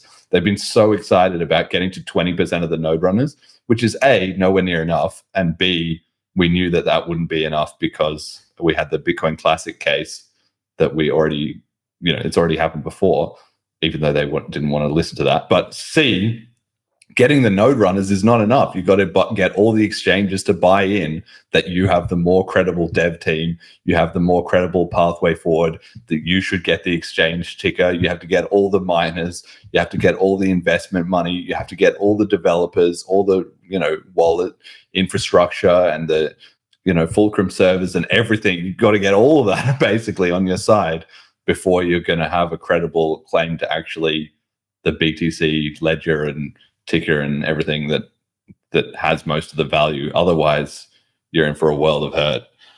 I just can't imagine another coin being created, like there's BTC knots now or something or whatever the other one is. Bitcoin. That's right. I don't know. I still feel like, I agree. I don't think they're actually going to have the balls to do a chain split. I mean, part of the reason it's a non-starter on two fronts. Like, one is that they know it would go badly. So it's already a bad move just because they understand that they're going to get wrecked if they do it. And then, because then there's really no way back. Then what do? You give up on your fork and you come back to the main thing with your tail between your legs. And for the rest of the time, like the Bcashes never came back. That's why we're still sovereign, you know? Like we never had to go back. We were just like ride or die, baby. You know? Can you imagine if we had to go back? Like some of those ordinals guys found their way in through the back door, but we like, can you imagine? Oh, I was a big blocker for a while, but you'd have no credibility ever at that point, right? Oh, you're real quiet again. As soon as I started talking, I was like, shit. Is there any vocal BCHer that has gone back to BTC? No, as far as I know, not really. There's only the full round trip, you know. There's people went into BCH. Some people like Mike Hearn or other people, Jeff Garzik or whatever, went to Ethereum or rage quit or went into BCH. The only thing is people who've then gone to like BSV and then like Ryan X Charles, and now he's even got his own altcoin, so he isn't even back into BTC, but he's kind of like round tripping it back into BTC, sort of, but not really. It's like a one-way exit. It's because once you know that it's hijacked, it's never going to be peer-to-peer electronic cash. If that was your original reason to be in it, you never think, oh, you know, actually they were kind of right. You just think, well, the price went up, but nothing's changed. You know? So there you go. Yeah, that's the drama this week for everybody who's been loving our segments on that. So stay tuned for whenever Bitcoin Mechanics' next podcast is. Gosh, that's going to be a banger. I cannot wait to see whether he has a moment of clarity, which is possible. He could have a rage quit. He could have a new level of cope and delusion. He could rework some of it, but kind of double down on other bits. I don't know. We're going to wait and see. That rests in his hands. Okay. Well, we've already hit about 2 hours. So maybe, we have this one meme of the week, I think, is a pretty good one. This one was from a little while ago, but I've held it over show to show. It's Callisti had got this meme of the tug of war meme where one guy is pulling the rope and then he's joined by another guy, which surprises him because it's not who he expected. And then there's the panel of the other two guys on the other side, one of whom is the monopoly man, like rich corporation guy. And then it goes back to the first guy being like, what's going on? And it's such a great meme because it perfectly encapsulates kind of politics and strange bedfellows where people suddenly end up on the same side of an issue as people that they weren't expecting. We made a version of that, which is the Bitcoin knots pulling the rope, and then the BCH people suddenly pop up next to him. And then on the other side, it's Bitcoin SV, and the money guy is Blockstream, and like having captured BTC Core, and then it's like the knots guy, like, huh?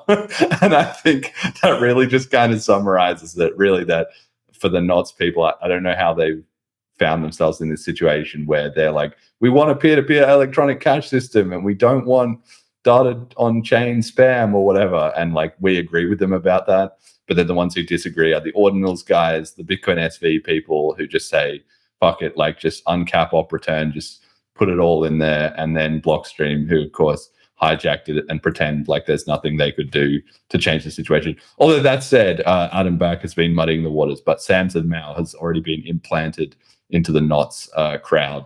He's made loads of pro knots stuff so that he will be, you know, the viper in the nest if they ever need him to cause any grief in the future.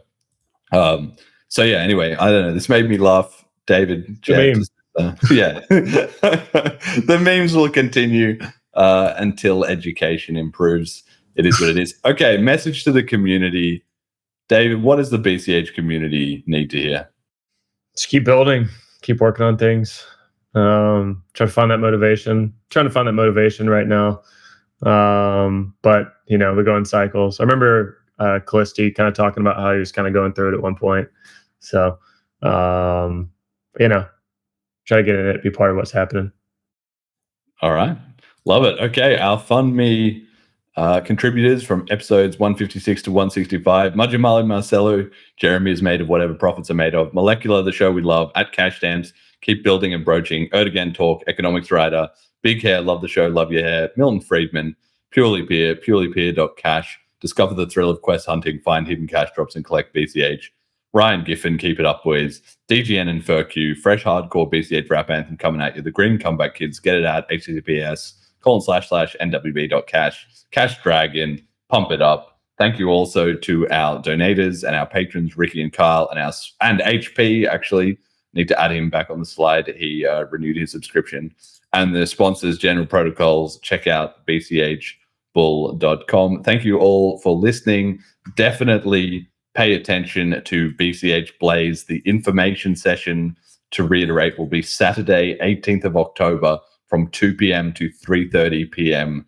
UTC here on the BCH podcast channel. So check in on that. If you are going to be part of Blaze, go to bchblaze.cash, go to the Dora Hacks, sign up and be part of it, because somebody's got to say Bitcoin. It's got to be us. So let's crack on with it. All right. Any final words, final last thoughts or shout outs, David?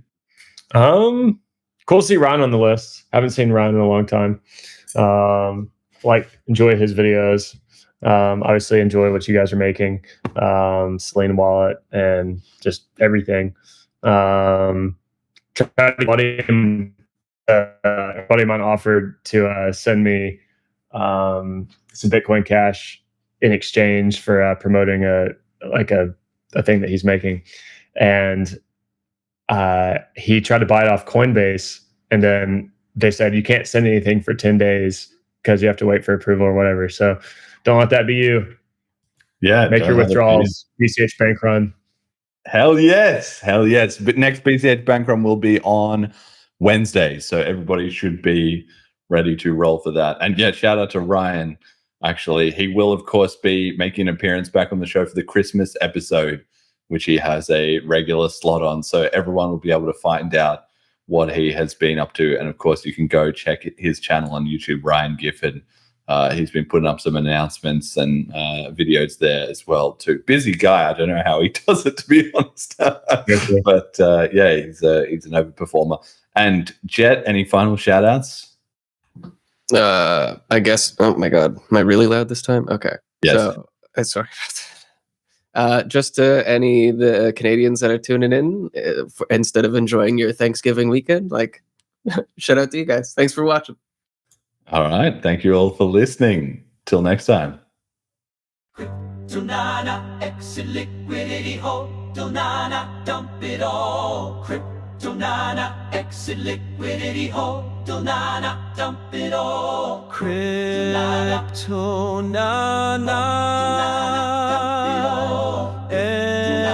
exit liquidity, dump it all. Donana, dump it all.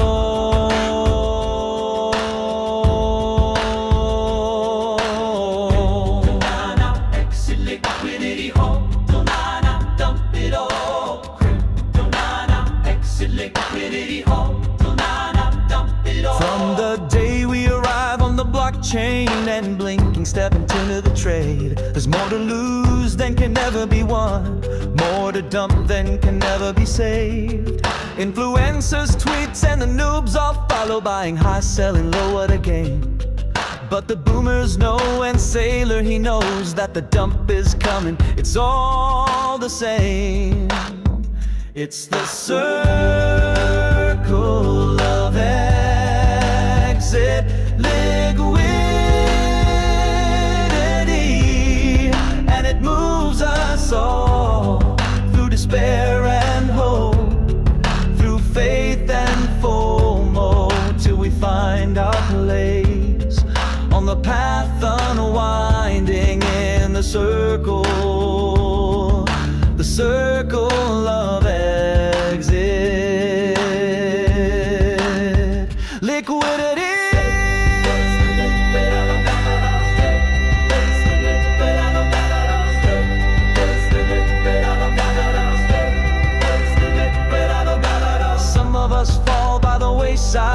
and some of us soar to the stars. But the influencers always win with the Lambos and their cars. So beware of the pump and the inevitable dump, for the cycle continues and the news get wrecked. Banana, exit liquidity, hot banana, dump it all. Banana, exit liquidity, hot banana, dump it all. Crypto nana, exit liquidity, dump it all. Hado nana, dump it all.